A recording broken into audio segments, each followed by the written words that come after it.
அனைத்திற்கும் மேலாக ஆண்டவரை தேடுவோர் பேறு பெற்றோர். தந்தை, மகன், தூய ஆவியாரின் பெயராலே ஆமென். இன்றைய நாளில் மூன்றாவது துயரம் நிறை மறை உண்மையான ஆலயத்தில் இயேசு காணாமல் போனபோது அன்னை அடைந்த துயரத்தை தியானிப்போமாக. என் நெஞ்சம் கடவுள் மீது, உயிருள்ள இறைவன் மீது தாகம் கொண்டுள்ளது என்று இறைவன் மீது ஏக்கத்தோடு தாகத்தோடு வாழ்ந்து இயேசுவை வளர்க்கின்ற இறை பணியை செவ்வனே செய்த மரியா எருசலேம் செல்லும் வழியில் தனது மகனை தொலைத்து விடுகிறார். தனக்கு இறைவன் அற்புதமான வகையில் கொடுத்த இயேசு பாலகனை நாடு விட்டு நாடு கடந்து காப்பாற்றி வளர்த்த மகனை தற்பொழுது தொலைத்து செய்வதறியாது திகைத்து நிற்கிறார் மரியா. குழந்தையை பிரிந்த தாயின் சோகம் பெரியது. அதைவிட பெற்றெடுத்து வளர்த்த மகனை இழந்த தாய்மார்களின் துயரம் கொடியது. இந்த கொடிய துயரத்தை தாங்கி நிற்கிறார் மரியா. கையற்ற நிலையில் செய்வதறியாது திகைத்து நிற்கிறார். ஆண்டவரின் அண்மையை, உடனிருப்பை, பிரசன்னத்தை ஆழ்ந்து அனுபவித்திருந்த மரியா தற்போது அவரது பிரசன்னத்தை உணர முடியாத போது ஏற்படும் துன்பத்தின் கொடூரத்தை உணர்ந்து தவித்து நிற்கிறார். அன்னை மரியா அனுபவித்த துன்பத்தின் உச்சகட்ட நிலையை அவர் மட்டும் அனுபவித்து விடவில்லை. இஸ்ரேல் மக்களும் இத்தகைய துயரத்தை எதிர்கொண்டனர். பகலில் வெயிலில் இருந்து காக்கும் பெரிய குடை போல யாவே கடவுள் மேகமாகவும், இரவில் மக்கள் தங்கியிருந்த இடம் முழுவதையும் ஒளிர்விக்கும் நெருப்பு தூணாகவும் 40 ஆண்டுகள் இஸ்ரேல் மக்களோடு பயணித்த கடவுளின் பிரசன்னமானது அவர்களை தாங்கியதாக, வழி நடத்தியதாக உணர்ந்தனர். சில வேளையில் போரின் போது இறைவன் பிரசன்னமாக வீற்றிருந்த பேழையை இழந்த சூழலில் மரியாள் அனுபவித்த அதே துயரத்தை அனுபவித்து கலங்கி நின்றனர். தனக்கும் யாவே கடவுளுக்குமான ஒரு பந்தம் முறிக்கப்பட்டு விட்டதாக, பறிக்கப்பட்டு விட்டதாக உணர்ந்தனர். 10 மாதம் தவமிருந்து பெற்ற குழந்தையை தாய் உச்சி நுகர்ந்து அகம் மகிழ்ந்து ஆறத் தழுவி முத்தமிட்டு மகிழ்வது போல 3 நாட்கள் நெஞ்சில் கனத்த வேதனையோடும் ஆறா துயரத்தோடும் அலைந்து திரிந்து உயிருள்ள இறைவனை, இயேசு பாலகனை தேடிய மரியா அவரை கண்டடைந்தவுடன் மகிழ்ச்சி கொள்கிறார்.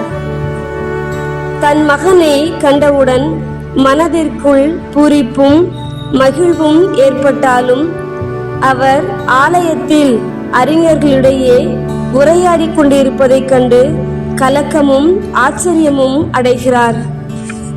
அடைந்ததோடு நான் தந்தையின் அலுவலில் ஈடுபட்டு இருக்கிறேன் என்று இயேசு கூறிய வார்த்தையை புரிந்து கொள்ள முடியாத நிலையில் இறை திட்டமன ஏற்று உள்ளத்தில் இருத்தி தியானிக்கிறார் Maria.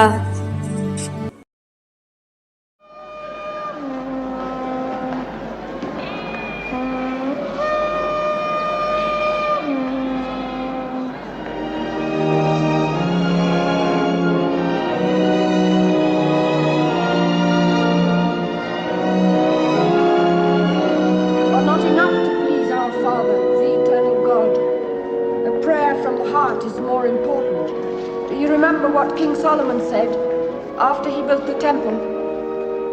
Standing in front of the altar of the Lord, he spread out his hands and said, "Can God indeed dwell with his creatures on earth? Heaven itself, the highest heaven cannot contain thee. How much less this house that I have built? Yet attend to the prayer and supplication of thy servant, O Lord, that thine eyes may always be upon this house, day and night. This place of which thou didst say, it shall receive my name. Son!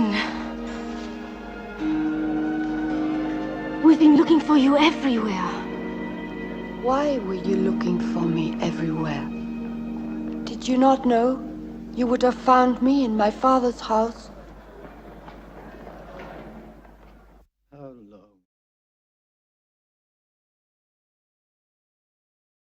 தேடலில் பல வகை உண்டு, நோக்கங்கள் பல உண்டு.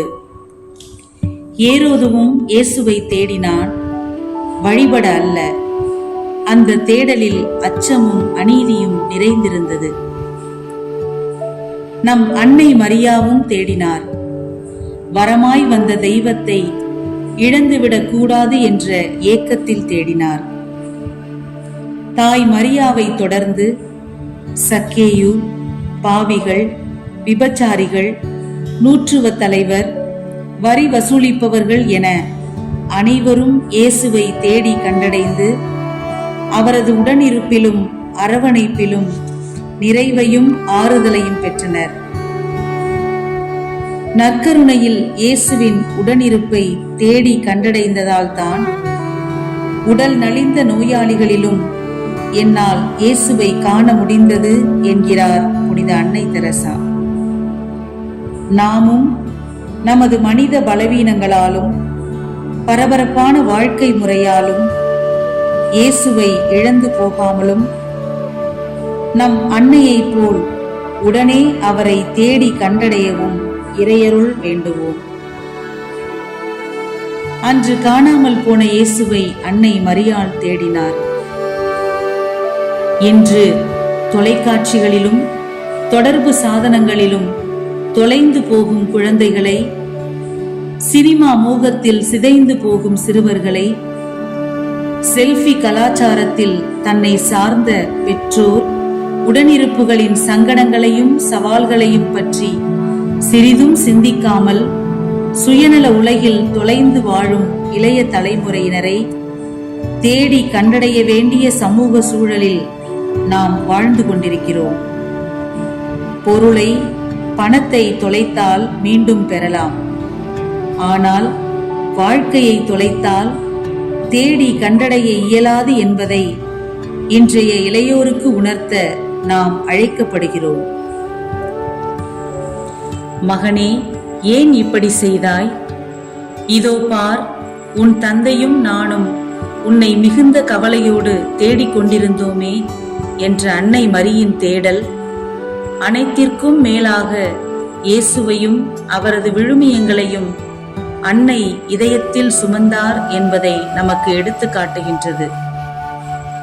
உண்மையானவை எவையோ, கண்ணியமானவை எவையோ, நேர்மையானவை எவையோ, தூய்மையானவை எவையோ, விரும்பத்தக்கவை எவையோ, பாராட்டுதற்குரியவை எவையோ, நற்பண்புடையவை எவையோ, அவைகளை மட்டும் தேடும்போது அன்னை மரியாள் ஆலயத்தில் இயேசுவை கண்டது போல் நம் அன்றாட வாழ்விலும் இறைவனை காணலாம்.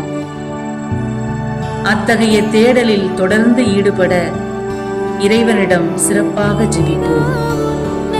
தேடுகிறேன், அந்த ஏக்கத்திலேதான் வாடுகிறேன், அந்த ஏக்கத்திலேதான் வாடுகிறேன். ஆசையுடன் உன்னை நாடுகிறேன், அந்த ஆர்வத்திலேதான் பாடுகிறேன். ஆசையுடன் உன்னை நாடுகிறேன், அந்த ஆர்வத்திலேதான் பாடுகிறேன். இறைவா, உன்னை தேடுகிறேன், அந்த ஏக்கத்திலேதான் வாடுகிறேன். புனித லூக்கா எழுதிய நற்செய்தியிலிருந்து வாசகம். அதிகாரம் 2, இறை வார்த்தைகள் 42 முதல் 51 முடிய. இயேசுவுக்கு 12 வயது ஆனபோது வழக்கப்படி விழாவை கொண்டாட எருசலேம் சென்றனர். விழா நாட்கள் முடிந்து அவர்கள் திரும்பிய போது சிறுவன் இயேசு எருசலேமில் தங்கிவிட்டார். இது அவருடைய பெற்றோருக்கு தெரியாது. பயணியர் கூட்டத்தில் அவர் இருப்பார் என்று எண்ணினர். ஒரு நாள் பயணம் முடிந்த பின்பு உறவினரிடையேயும் அறிமுகமானவர்களிடையேயும் அவரை தேடினர். அவரை காணாததால் அவரை தேடிக்கொண்டு எருசலேமுக்கு திரும்பிச் சென்றனர். 3 நாட்களுக்கு பின் அவரை கோவிலில் கண்டனர். அங்கே அவர் போதகர்கள் நடுவில் அமர்ந்து அவர்கள் சொல்வதை கேட்டுக்கொண்டும் அவர்களிடம் கேள்விகளை எழுப்பிக் கொண்டும் இருந்தார். அவற்றை கேட்ட அனைவரும் அவருடைய புரிந்து கொள்ளும் திறனையும் அவர் அளித்த பதில்களையும் கண்டு மலைத்து போயினர். அவருடைய பெற்றோரும் அவரை கண்டு வியப்பில் ஆழ்ந்தனர். அப்பொழுது அவருடைய தாய் அவரை நோக்கி, மகனே, ஏன் இப்படி செய்தாய்? இதோ பார், உன் தந்தையும் நானும் உன்னை மிகுந்த கவலையோடு தேடிக்கொண்டிருந்தோமே என்றார். அவர் அவர்களிடம், நீங்கள் ஏன் என்னை தேடினீர்கள்? நான் என் தந்தையின் அலுவல்களில் ஈடுபட்டிருக்க வேண்டும் என்பது உங்களுக்கு தெரியாதா என்றார். அவர் சொன்னதை அவர்கள் புரிந்து கொள்ளவில்லை. பின்பு அவர் அவர்களுடன் சென்று நாசரேத்தை அடைந்து அவர்களுக்கு பணிந்து நடந்தார். அவருடைய தாய் இந்நிகழ்ச்சிகளை எல்லாம் தமது உள்ளத்தில் பதித்து வைத்திருந்தார். ஆண்டவர் வழங்கும் அருள்வாக்கு. கிறிஸ்துவே உமக்கு புகழ்.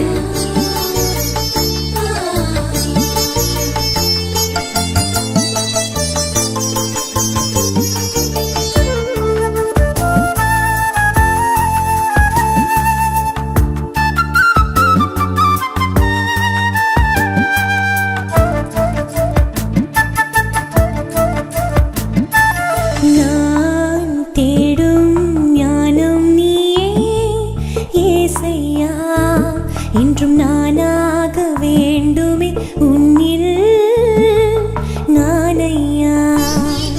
நான் தேடும் ஞானம் நீயே ஏசையா, இன்றும் நானாக வேண்டுமே உன்னில் நானையா.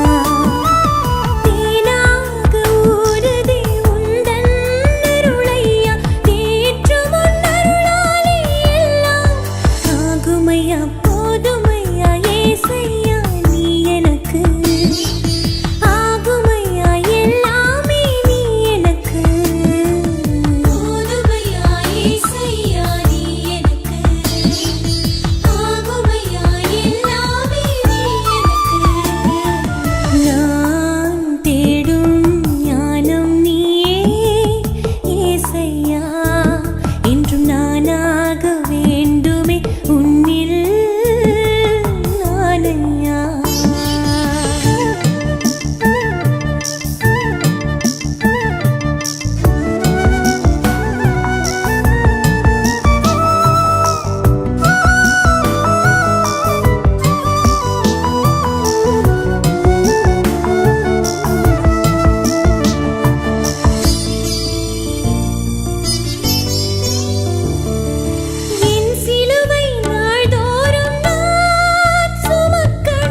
என்றும் நானாக வேண்டுமே உன்னில் நானையா.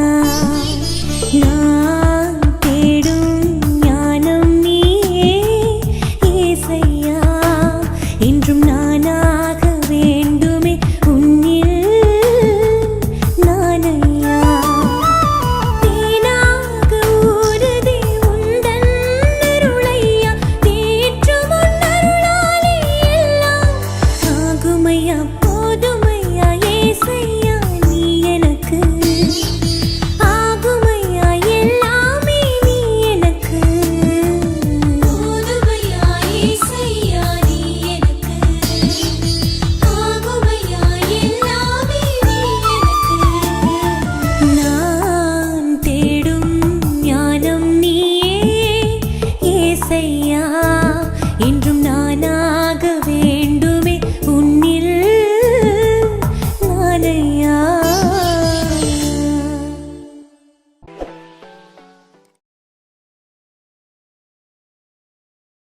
ஜெபம்.